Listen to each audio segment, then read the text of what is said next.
Good evening, everyone, and welcome to the BEARR Trust's Spring Lecture by Nigel Gould-Davies.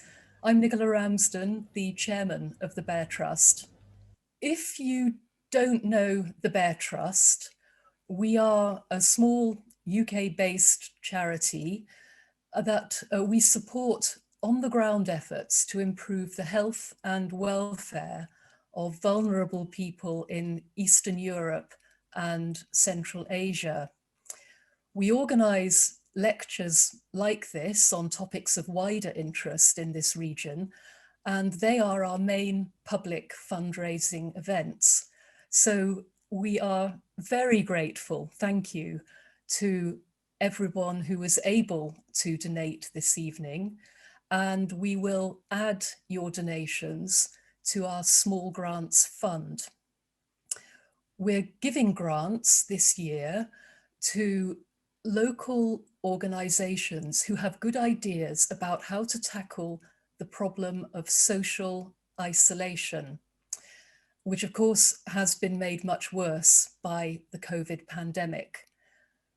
I think that we are all much more aware now of the link between loneliness and ill health. And it will be interesting to see what sort of proposals are coming in.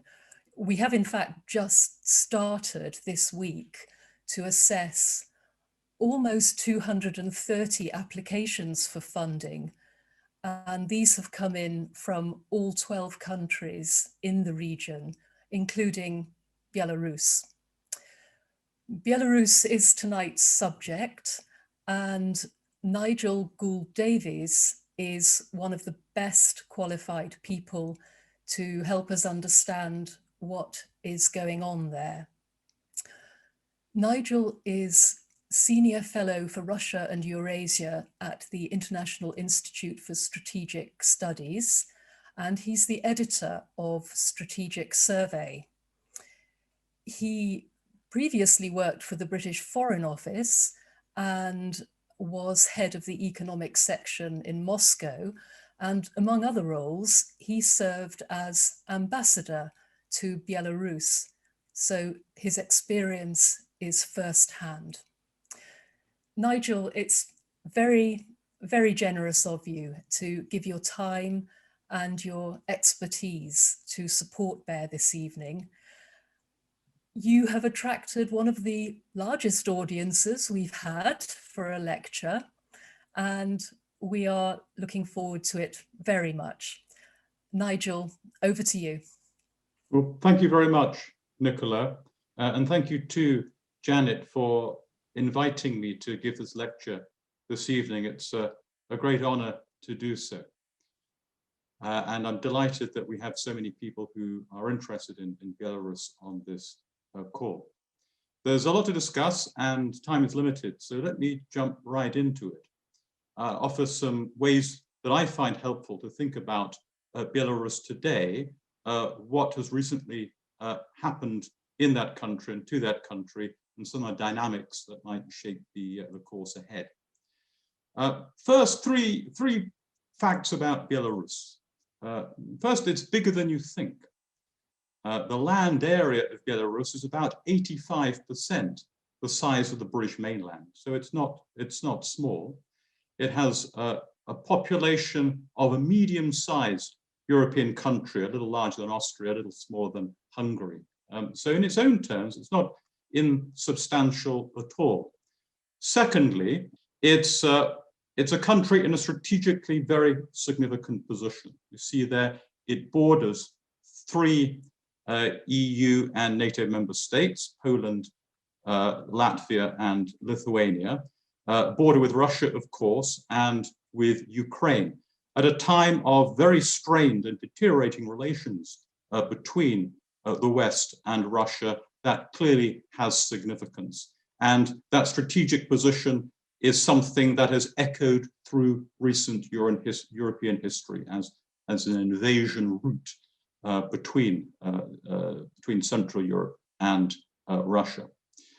The third essential fact about Belarus is that despite this apparent geographical position between Europe and what we still call the post-Soviet space, it is essentially a European country. It's true that in recent times it has been ruled by Russia and by the Soviet Union. But if you go back more than 200, certainly 250 years, then the orientations are to the west and north, as lands part of Polish and Lithuanian, and not of Russian nature. And that's something that you can still feel palpably in the country itself. There is something in the cultural soil, so to speak, the way that society intrinsically organizes itself, which has become more significant than ever in the past few months, has fully manifested itself, so to speak. And when I was serving in Minsk a little over 10 years ago, I remember vividly when I would make the short overnight train journey from Moscow to Minsk, it felt like crossing some sort of cultural fault line. It did not feel the same when I traveled from Warsaw to Minsk. So superficially straddling, but I would argue essentially European. Now, all of this has two major implications.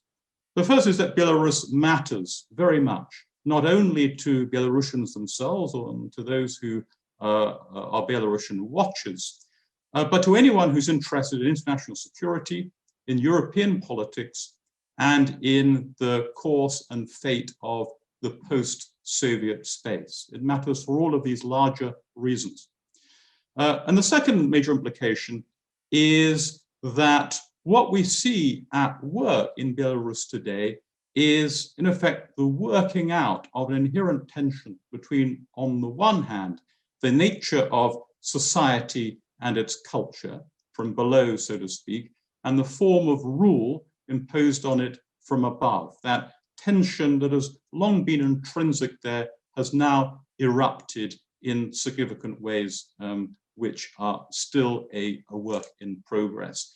That has consequences for human rights, for the relationship between power, and particularly brutal forms of power, and the arts of resistance, implications too for gender politics. So if you're interested in any of these issues, you have to be interested in Belarus. Now, I'd just like to start by glancing back 3 decades ago to some of the great moments in European history between 1989 and 1991.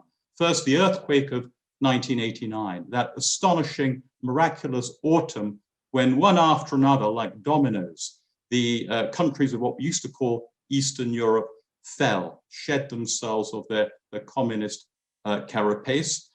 I think in important respects, we should think about what is happening in Belarus today as the last piece of the puzzle, a still unfinished work in progress. That work of 1989 had not quite reached Belarus, but the same forces, the same syndrome, so to speak, we can see it in action today. So I think it's very helpful to think of that 3-decade frame.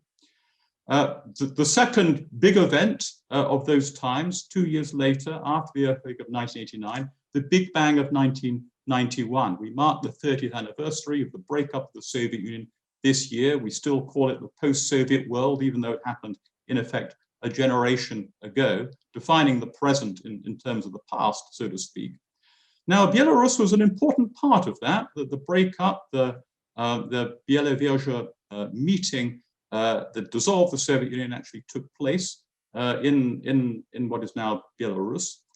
And that those forces of liberalization, they briefly took hold in Belarus then under the leader Stanislav Shushkevich. In 1994, though, it all came to a halt.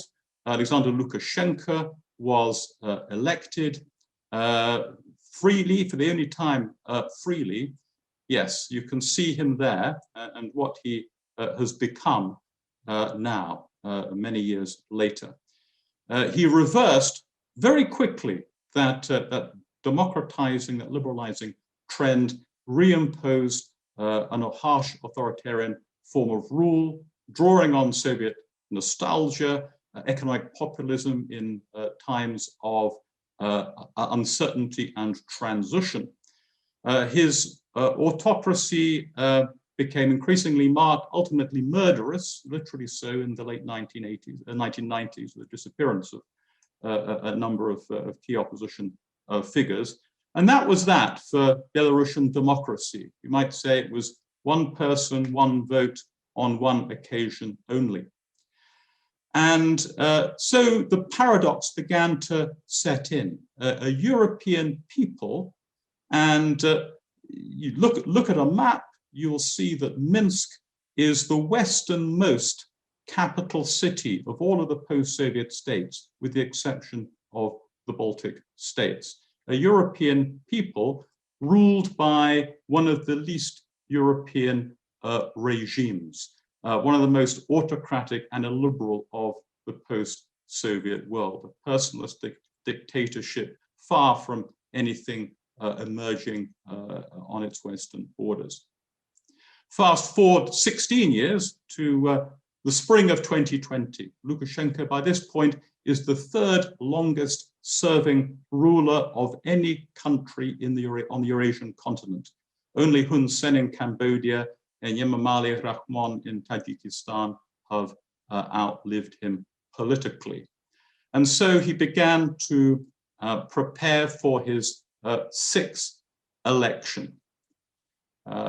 We always knew there'd be neither free nor fair. But forces of change were gathering pace even there, some of them detectable and palpable. They've been greatly accelerated since by catalysts, but there were some underlying forces at work. The first was economic stagnation. The system, state-dominated, not entirely state-owned in a Soviet sense, but still with a very, very strong state presence, had stagnated for several years. The authorities had taken unpopular measures to try to tackle that, notably the 2016 so-called law on parasitism, which in effect imposed a tax on unemployed people, a rare example of Lukashenko having to reverse course on a palpably unpopular measure. But the sense of, economically speaking, a lack of hope, difficult times ahead, and everyone could feel that. The second factor, time, change, the emergence of a new post-Soviet generation with no memories or nostalgia of the Soviet past, a generation globally connected, not least online in the virtual world, and technically brilliant in the use of IT. And one of the remarkable success stories, which the regime itself didn't tend to like to say very much about, was the strength of Belarus's IT sector, world class. Even when I was there, it was making software, writing software for the London Stock Exchange, among others. It was a remarkable tribute to the technical ingenuity and acumen of particularly younger Belarusians. So there was something in the air, this sense increasingly among a younger generation that at the beginning of the third decade of the 21st century, this long-serving autocratic ruler was simply out of time, really had no place in their future, someone they could not relate to. But there were catalysts too, which turned this tinder alight, so to speak. The first mistake was Lukashenko's disastrous handling of COVID. Rather than fulfilling a father of the nation role to protect his people as Batka from the silent and deadly invasion by a virus, he publicly deprecated it.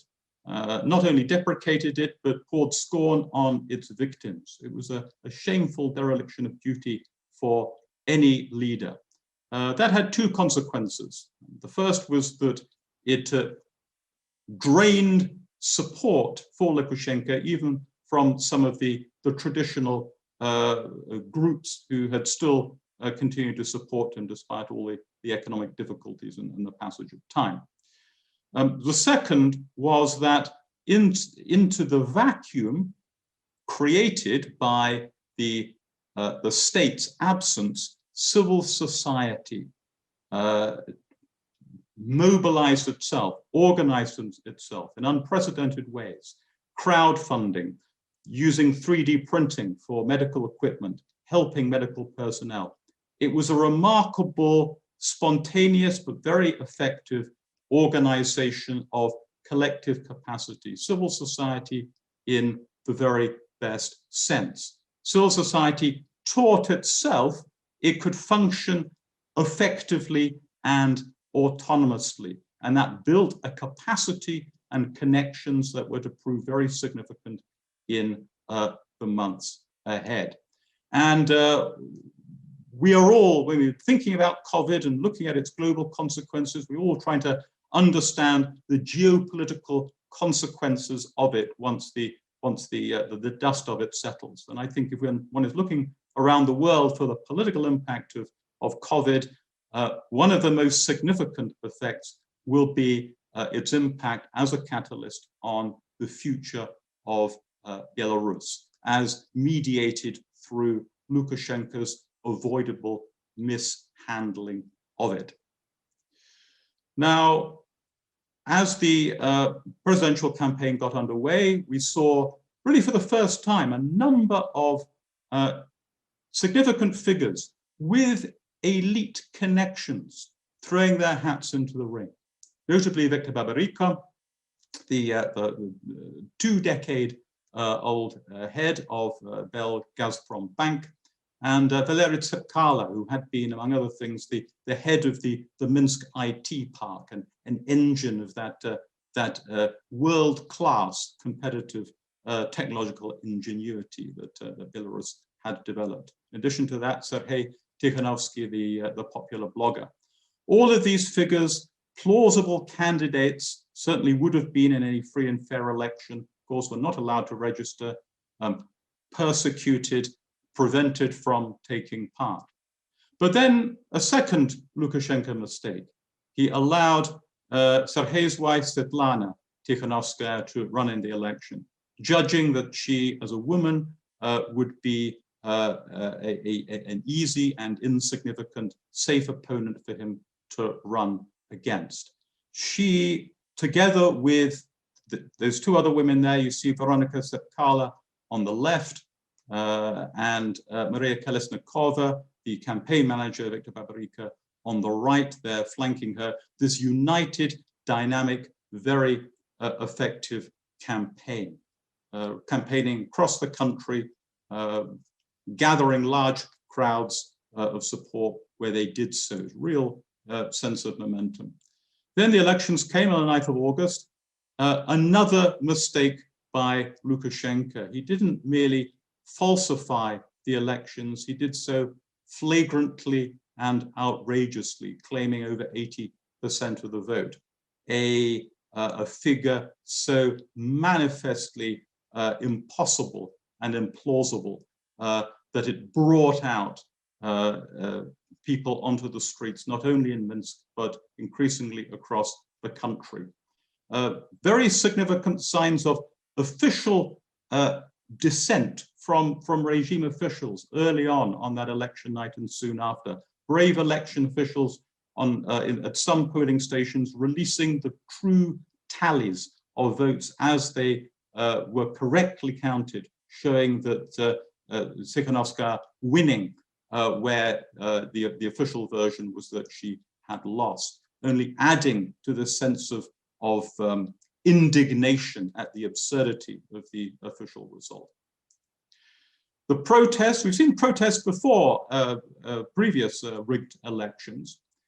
Another mistake, though, Lukashenko did not merely respond forcefully, but with extreme and emphatic and brutal state violence. This is more than the normal, what you might call authoritarian thuggery.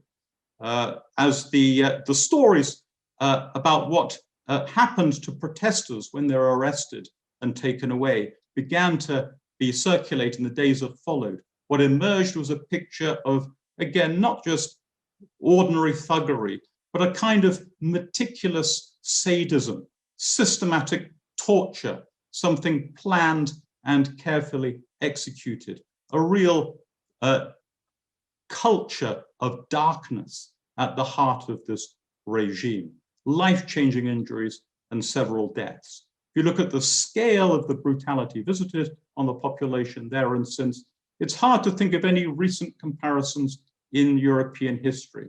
If you set aside the civil wars of Yugoslavia in the 1990s, then Europe has not seen this scale of brutality, at least since Poland and martial law in the early mid-1980s, perhaps even further back than that. Perhaps one has to go back to, say, Hungary in 1956, something like that, to find anything worse on this scale.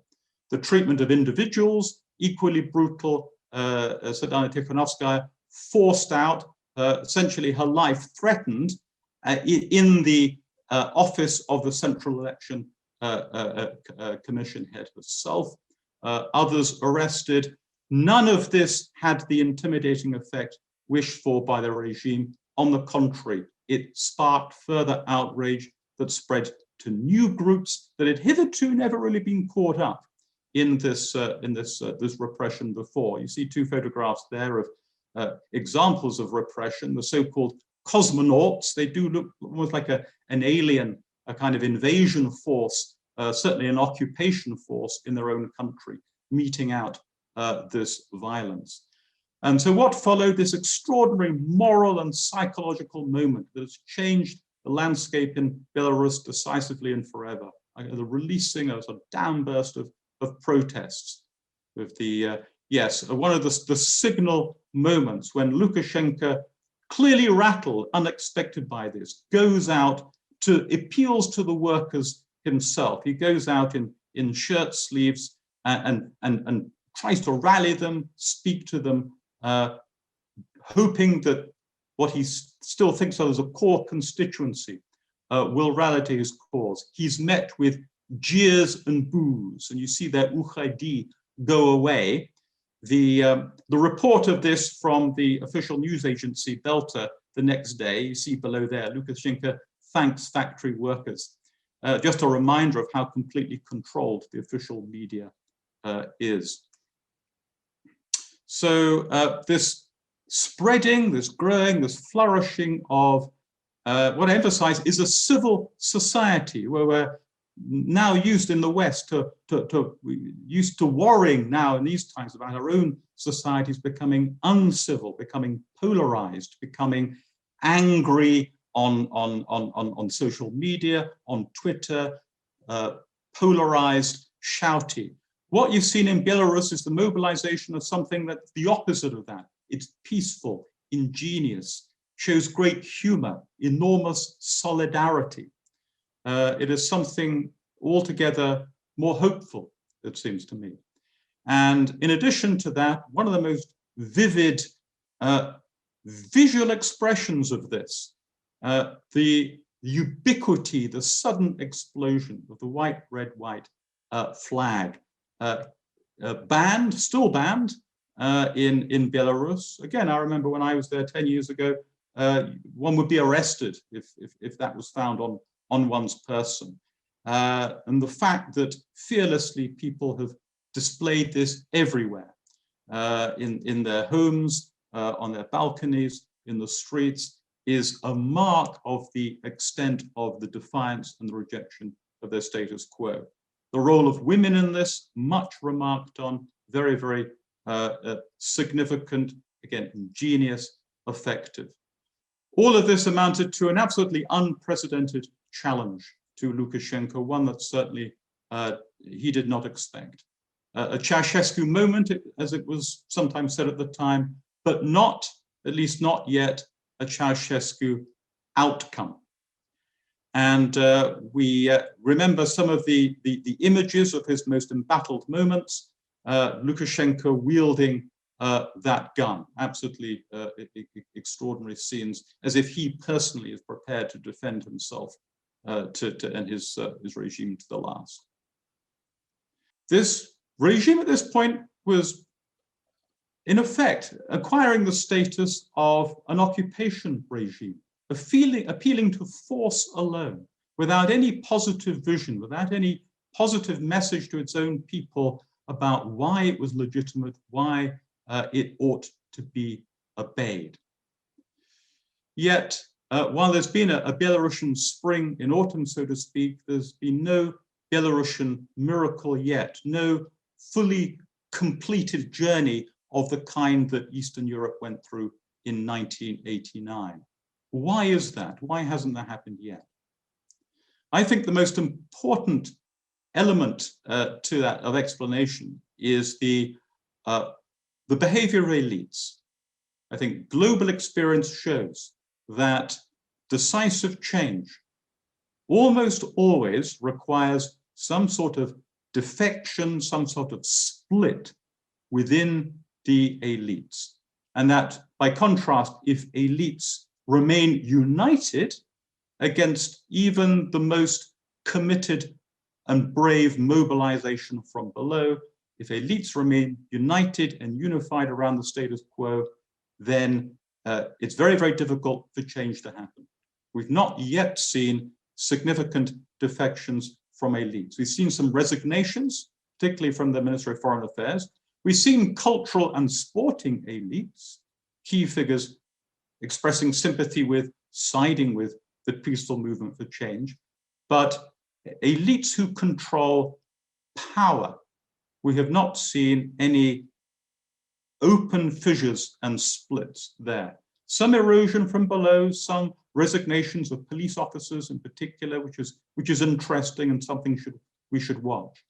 I think Lukashenko has so far held on because he has understood that the secret to staying in power is to maintain control, as he has throughout his long rule, of those who sit atop the key institutions of his regime, especially the institutions of repression.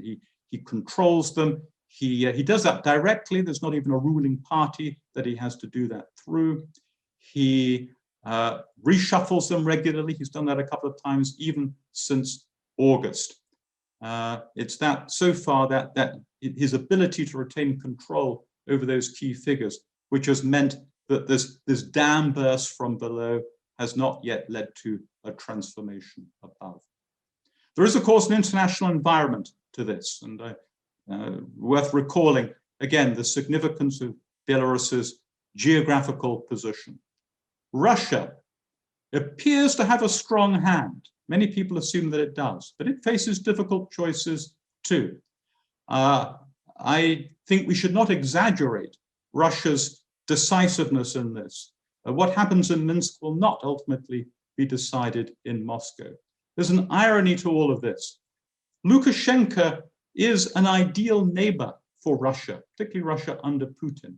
Lukashenko is someone who, for all of his temporary flirtations with the West, is essentially someone with a Soviet mentality, whose center of psychological gravity lies firmly in the East. He's very, very happy with the good, albeit independent, relationship with Moscow.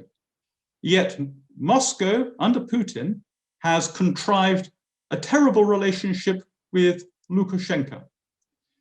The underlying cause of this is Putin's wish to turn Belarus's economic dependence on Russia into a form of coercion, to link that and reel Belarus in, to turn economic influence into political domination, something that Lukashenko inevitably has sought to resist. Russia can easily afford the subsidies that it pays to Belarus in various ways, but it has not sought to do so, not sought to retain the status quo. It sought to revise it, to bring Belarus under its control. And there's a lesson here, I think, more broadly for the West. If Russia cannot have a good relationship, even with an ideal neighbor like Lukashenko, what prospect is there for Russia under present management having a good relationship with the West?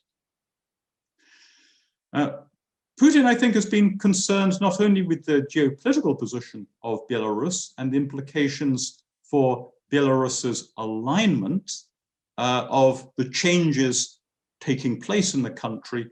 He's even more concerned with the domestic example that change in Belarus would set to Russians themselves. Consider the resonance of this, supposing it's possible for a long-standing authoritarian leader of an Eastern Slavic neighbor to be overthrown by peaceful people power. What implications does that have for Putin as he seeks re-election himself in 2024? It would be the threat of a bad example, as the Kremlin would see it. So while a democratic Belarus might wish to have a good relationship with Russia, it's not clear that Russia can have a good relationship with a democratic Belarus. That is a pessimistic conclusion, but I think that domestic resonance or read across is something that really matters here. For all of that, though, Putin has no alternative to Lukashenko in the short term. You'll see the picture there, the very telling body language. On the one hand, Putin's clear awkwardness. He's embarrassed, he's exasperated with Lukashenko. On the other hand, though he receives him, he promises to make more loans to Lukashenko to keep him propped up. The two need each other. They are cordial enemies, but they need each other at this point, at least. Russia may seek alternatives at some point, but at the moment, Lukashenko is the only game in town as far as Putin is concerned. There are risks, though, for any kind of overt Russian intervention in Belarus to prevent the tide of change. At a stroke, that would turn a population of Belarus that's generally very well disposed towards Russia into a population that would see Russia as an enabler and abettor of its own occupation by the Lukashenko regime, turning Belarusians against Russia. Does Putin want to risk that? Part of that is the story of Ukraine. Any future leader of Belarus at this point would require a democratic mandate in order to be considered legitimate. The West has spoken loudly, of course. I think there's a discussion to be had about whether it's carried a sufficiently large stick in doing so. It's rejected the legitimacy of Lukashenko's re-election. That's important. I think we have a picture here to show the solidarity that the EU has displayed. Some sanctions we've seen. I think there are more that there's more that the West can do. The Biden administration certainly, I think, will take a more vigorous view of this than the Trump administration did. So we need to watch how Biden takes the lead on dealing with what is happening in Belarus. It's important to bear in mind throughout this that the peaceful demand for change in Belarus has been entirely domestically oriented. It in itself has not been geopolitical.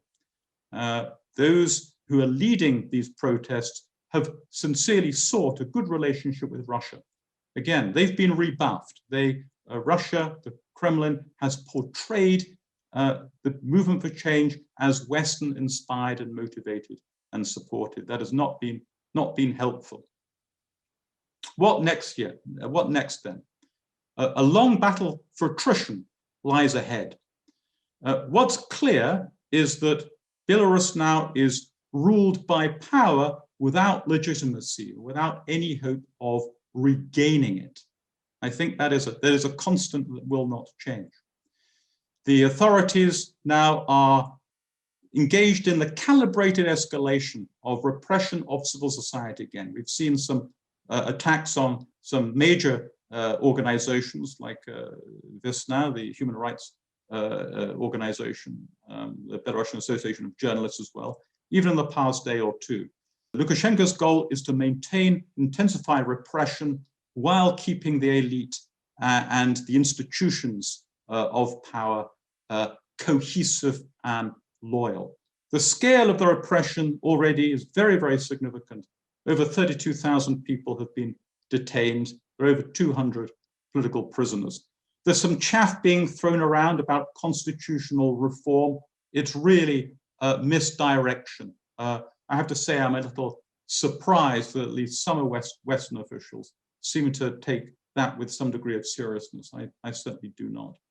The challenge for civil society is to maintain the popular pressure, to maintain one step ahead in the use of tactics, ingenious and creative ways of mobilizing and organizing and keeping these protests alive against the efforts of power to demobilize and demoralize it.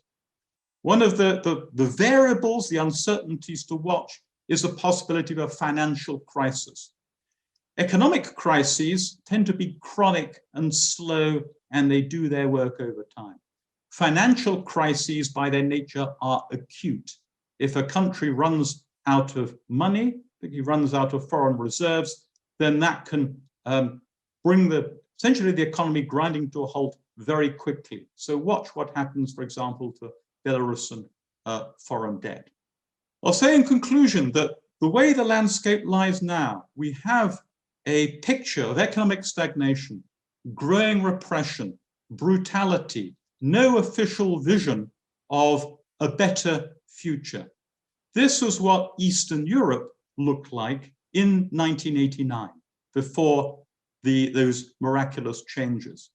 But look not only back to Belarus's west, but look forward to Belarus's east.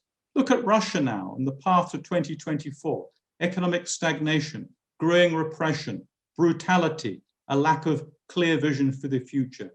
Does Belarus point the way not only to Europe's past, but to Russia's future? Asking that question, I think, again, reminds us about the significance of Belarus and what wider truths it might tell us about the region. There's more to say about all these questions. I'll finish there and look forward to your questions and comments. Thank you.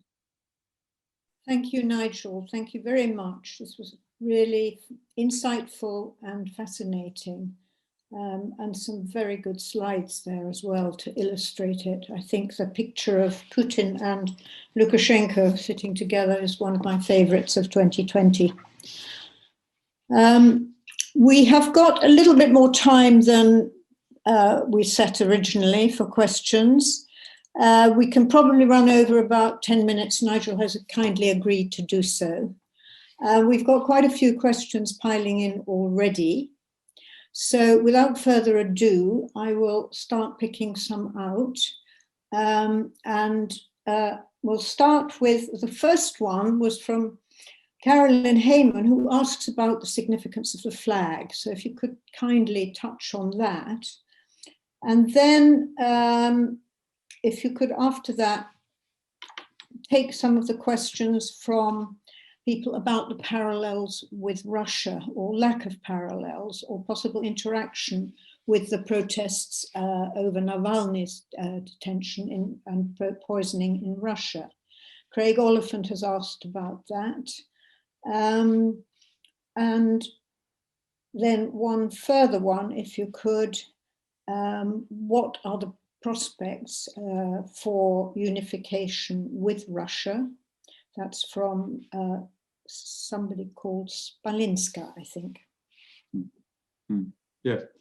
Well, the white, red, white flag was originally the flag of the short-lived Belarusian Republic that briefly existed at the end of the First World War, 1918, before it was then those lands were then taken over by the Bolsheviks. So you had the short-lived Belarusian independent state. The flag that that we see ubiquitously now from the photographs and the footage from Belarus dates back to that time, but it's long been the opposition, part of the opposition sort of symbolism, as it were, suppressed by Lukashenko, banned by him, an arrestable offense, an act of civil disobedience to display it. There is no mood, no sense that Lukashenko will yield on that point. He still claims that it's a fascist symbol. And in fact, there is a proposal to bring in legislation to the totally compliant Belarusian parliament that would increase the penalties on displaying that flag, would make it not only illegal, but ensure that it falls foul of laws against extremism. So it's the fact that it is now displayed so widely is really the single most vivid expression of the fearlessness which we see across the country now. There's another symbol which I didn't put up there, the pagonia, the old ancient sort of Lithuanian figure of the knight there, also banned, but also we can see it widely used today since the demonstrations and the falsified election of August the 9th. So these are symbols of peaceful change, and again express the fearlessness of those who demand this change. Parallels with Russia. Yes, it's very interesting.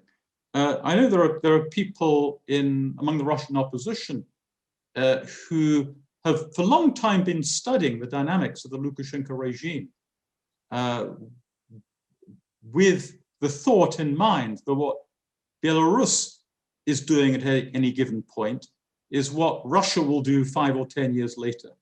In other words, that Belarus has been further down a track of steadily growing authoritarianism. And so you've had the Russian opposition studying what Lukashenko has been doing and trying to predict, trying to map out what the Putin regime will itself do. I think there's also evidence that the Russian authorities themselves have been studying the dynamics of what has been happening, trying to learn from some of Lukashenko's mistakes over the past few months in calibrating their response to Navalny. I don't think that the example set by Belarus has played a major role in the growing protests and demonstrations within Russia. There are people who are aware of them, of course, but the actions we've seen in support of Navalny and for other reasons in Russia are homegrown. We've seen protests in the far east, for example. One or two Belarusian red, white flags there, actually, in those demonstrations that have been going on for 6 months or so, more in fact. So there are the questions of what people are doing on both sides, watching one another and trying to draw conclusions from their own country. But I think that this sense of again, one offering clues to the Belarusian situation, offering clues to the dynamics in Russia, especially as that country again approaches its own presidential election in 2024, the already dominating future event whose shadow is now thrown across almost everything that is happening in Russia today, even though it's 3 years away. I think that those resonances are significant. Unification with Russia. Well, there's a distinction between de jure unification and de facto. As a legal fact, the formal and full absorption of Belarus, I do not see that on the cards. It's very rare in this day and age for countries to swallow whole other countries that have sovereignty. The more sort of nuanced way of asking the question is whether Russia will seek to acquire such a degree of effective control over Belarus that it seeks to be a significant independent actor in any practical way in international relations. In fact, little more than a satellite. And that's certainly been Russia's aspiration. And again, ironically, the main reason why Lukashenko and Putin have had such a bad relationship, despite the fact that Lukashenko has served some very useful functions for Putin. He's kept Belarus reliably anti-Western. He has suppressed vigorously until last August any peaceful or democratic change. He's been the guarantor of a highly authoritarian regime on Russia's doorstep. And yet, for Putin, that has not been enough. I'd offer this thought, though. No population in Belarus would accept subordination to another country. This is a people that values both its sovereignty as a country and increasingly its right to run its affairs as it wishes to, democratically. Any future leader, whether coming from the Belarusian opposition or imposed by Russia, would have to have a democratic mandate in order to be accepted by the people. That is a genie that will not go back into the bottle now. So Russia needs to think very carefully. If its aspiration, if it thinks it's feasible to acquire a high degree of effective domination of Russia, that would mean permanent domination of a country that and a people that does not wish to be dominated from without. What are the implications of that? Would that require a military presence? Are we potentially looking at something closer to the way that the Soviet Union dominated the Warsaw Pact? Russia is good at misunderstanding these situations, despite the fact their fellow Eastern Slavic populations fundamentally misunderstood the dynamics of Ukrainian identity in 2014 and since. It would be ill-advised to make the same sort of mistake now. Thank you, Nigel. We've got a couple of questions now that I'd like to take. One is from James Nixie, who would like to know whether you had any personal impressions of Lukashenko as a psychological study from your time as ambassador there. And then after that, if you could take one from Robert Brinkley about public opinion in Belarus. In the absence of reliable polls, Western experts disagree. Could you give some idea of what support there might be for Lukashenko in the countryside and among older people? And I myself was very interested to read the report a few days ago from Chatham House, which ran an opinion poll over the internet with a relatively small sample of people in Belarus. So if you could take those two for now, there are lots more pouring in. Yeah, great. No, thanks. Those questions from two friends there. So yeah, James's question about psychology. Yes, this is the sort of question that matters very much in a personalistic autocracy. The personality, the psychology of the ruling mind, of course, has enormous consequences. So what can we say about Lukashenko, and what do I remember of that? One point that always came out to me was this sense of, and others, who've also met him would say the same thing. This was an animal sense of scent, literally also sniffing, so where power lies. This capacity, intuitive animal capacity to understand how power works and where weaknesses are and so on, particularly in other people. And this has served him well. Again, the third longest serving leader third longest ruling leader in the entire continent. And I think part of the reason is this sense of where power lies, what to do with it, how to control it. Although, again, I come back to the fact of making a series of mistakes in the treatment of civil society in recent months that have catalyzed the situation that the country is now in. But dominating those around him, he's able to be very charming when he wants to, mild, almost sort of friendly in demeanor, but always just under the surface, the sense of great sort of power and menace. It's an unsettling combination. I also noticed that when he talks to you, he almost never looks at you, sort of looking past you, which is also, I don't know whether it's a trick he's picked up, but it's a technique he has for engaging his interlocutor. So again, charming when he wants, but this brooding sense of menace and power when he wishes to. I think there's specific psychological insights that we've derived about him from recent events are these so-called Ceausescu moments, where he has been genuinely taken aback, particularly addressing the workers. There he was in short sleeves,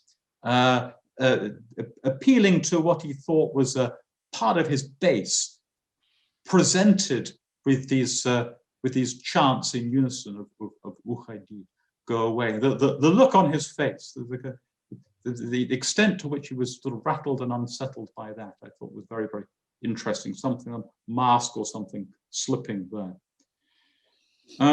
Public opinion. Yes, it's both very important and very difficult. While I was there, there was an organization which still was able to function and conduct opinion polls. It was very interesting. And not only specifically about support for Lukashenko, but some of the longer sort of tectonic shifts which are taking place, especially generational ones, and predictable in a way, but nonetheless very interesting. These sharp age gradients. The younger the respondent, the less likely they were to have any nostalgia for the Soviet Union. The more European they felt themselves, the more interested they were, supportive of the EU. Those sorts of things are really, again, tectonic, part of the bedrock of public opinion now. I really don't see them changing. Opinion polls always come with caveats. I salute those who have tried to do them. I think that I mean, there's always questions about how honest someone is willing to be when they are asked by a stranger on a telephone, for example, who do you support? That's not, again, to dismiss the efforts to do so. But what I think really is significant, again, come back to the public, visible demonstration of the desire for change, not only in Minsk, as in previous years, but across the country, from Grodno to Rommel, in towns large and small, people going out and visibly showing themselves to others that they are, and in defiance of the authorities also watching, of course, that they wish change. You do not need an absolute majority of the people to do that in a country to bring about change under the right conditions. You just need a substantial part of the population to do that. And what we're seeing here is absolutely unprecedented. And on the other side, you do not see demonstrations of any size or authenticity demanding the status quo, demanding that people support their president. A few ragtag, rather improvised, poorly organized, officially organized rallies, but dwarfed in size, scale, significance, energy, and vibrancy by those demanding change. Thank you. I think we've got just about time for one more round of questions.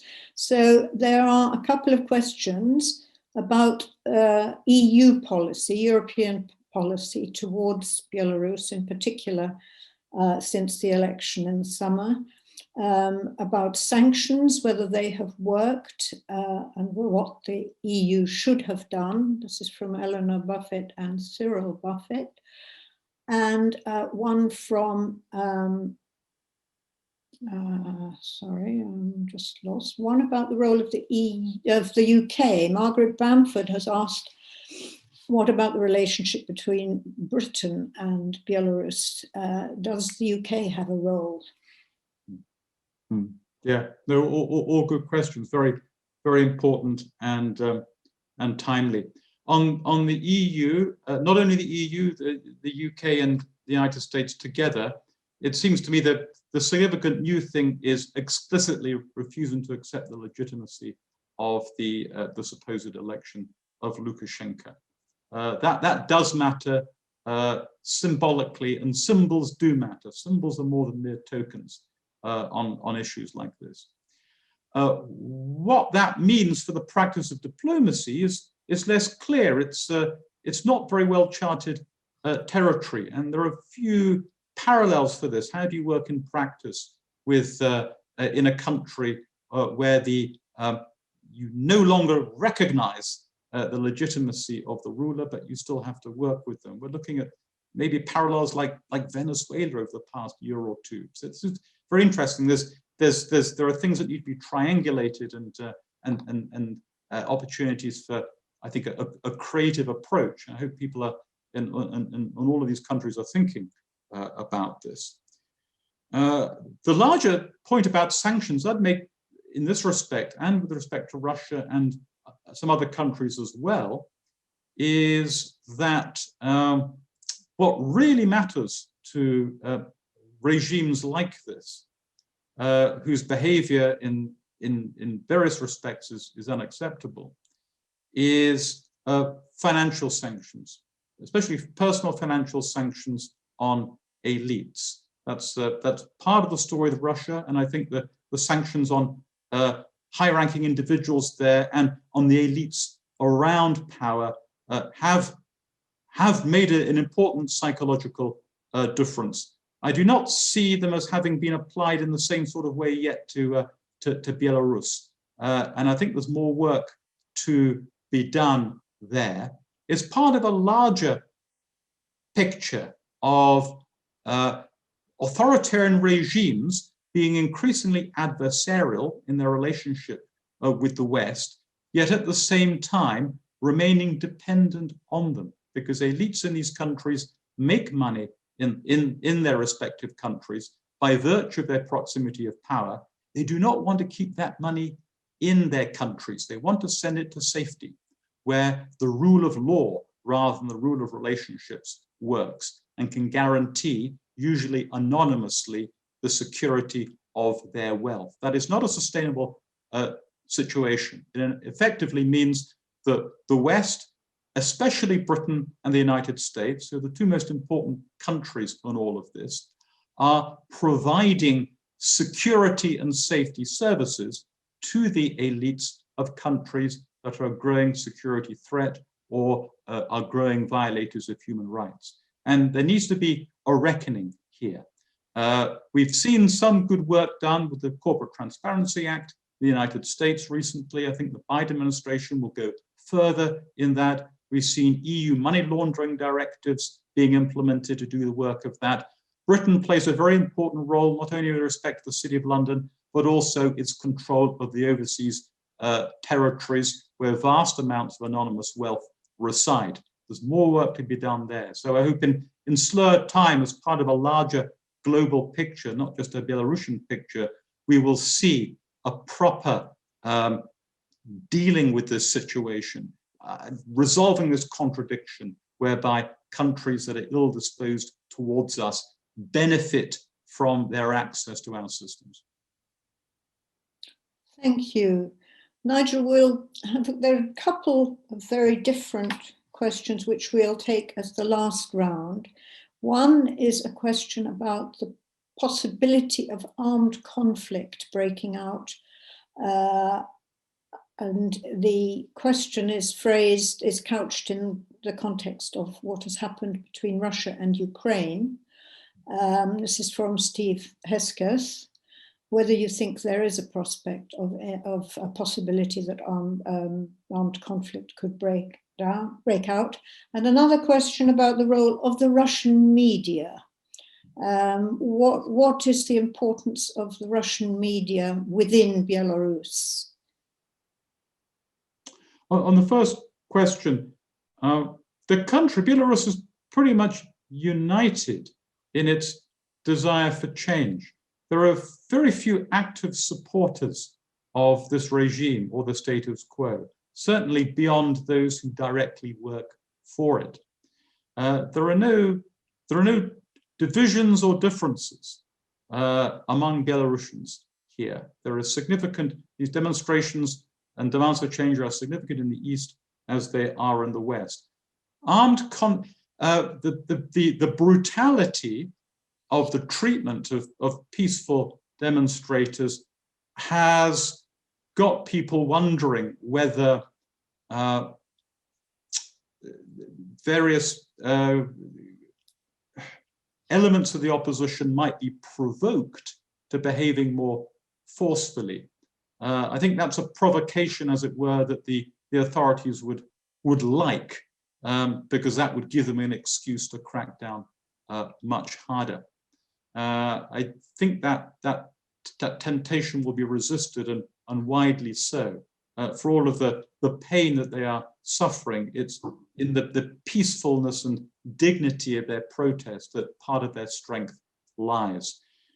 Armed conflict of other kinds, possibly if Russia were to choose to intervene in some overt and forceful and violent way. But in that case, it would be Russians or Russian-sponsored forces from outside of Belarus, in effect, engaging with the Belarusian population. That would be an occupation or invasion by any other name. I think Russia knows the risks and dangers of doing that, not to say they'd rule it out completely. They've surprised us in other ways in the recent past, but they know the risks and costs of doing that and being seen as occupiers of Belarus, and for that reason, they're reluctant.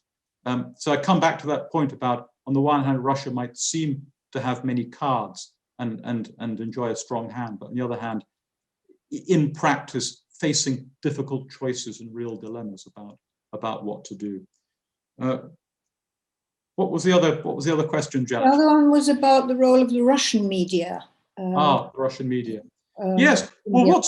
What's really interesting? One of the really interesting features about the Russian media response in the first days after August the 9th and after the crackdown, before the Kremlin had clearly articulated its position, there was spontaneous sympathy and support from many Russian media outlets for the Belarusian civilians harmed, brutalized by this regime, and some pretty strong, forceful, critical language of Lukashenko himself, not only from the Russian media, but also even from the likes of Zhirinovsky.